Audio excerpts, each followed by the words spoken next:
Bonjour, une portion de frites. 4,60 € s'il vous plaît.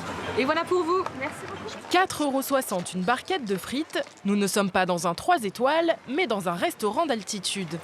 C'est super cher, 4,60 € pour les frites. Franchement, c'est super cher, mais on est à la montagne, donc forcément. C'est pour ça qu'on a des sandwichs dans notre sac aussi. Ça permet de faire des économies, d'acheter ces sandwichs, enfin pas d'acheter ces sandwichs, mais de les faire soi-même plutôt que de les acheter quelque part. Et tout de suite, c'est 4 € par exemple ici le hot dog. Des prix qui poussent à braver l'interdit. On va les manger là, ça me fait quelque chose, et ben je m'en irai, et puis voilà, on verra bien. Chaque hiver, près de 5 millions de Français dévalent les pistes de ski. Un sport qui donne faim. Supérettes, restaurants, snacks, les vacanciers ont l'embarras du choix. Des plats réputés comme chers et pas toujours légers. Le prix de la nourriture est-il vraiment plus élevé au ski? Comment manger équilibré à des prix raisonnables? Nous avons mené l'enquête à La Clusaz. Alors, 2 spaghettis, coca, saucisses frites. Steak haché frites, madame?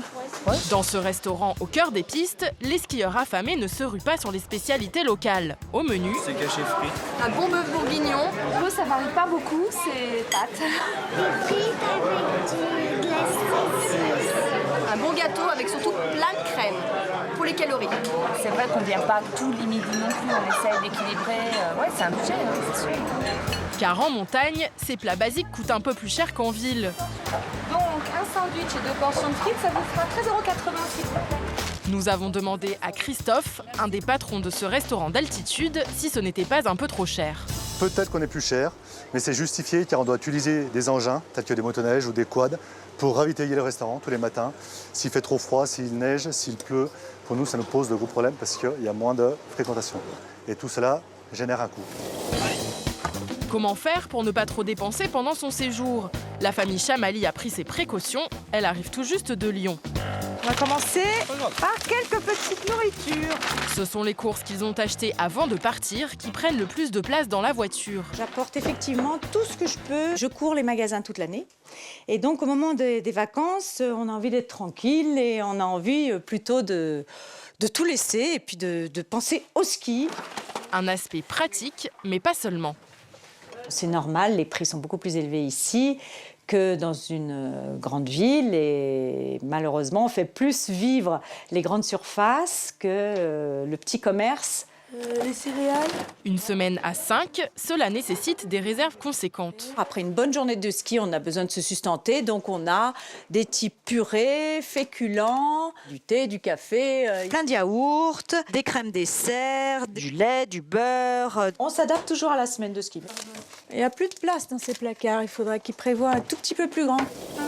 Pourtant, les courses continuent, car la famille a un rituel. Bonjour! Une lichette de Beaufort pour le plaisir.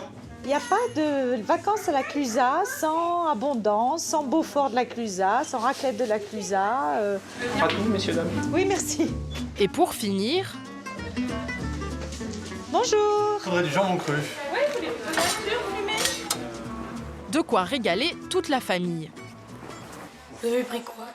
On a pris du jambon cru et de la tome. Alors, On a dû payer à peu près une trentaine d'euros pour des produits qui sont de bonne qualité.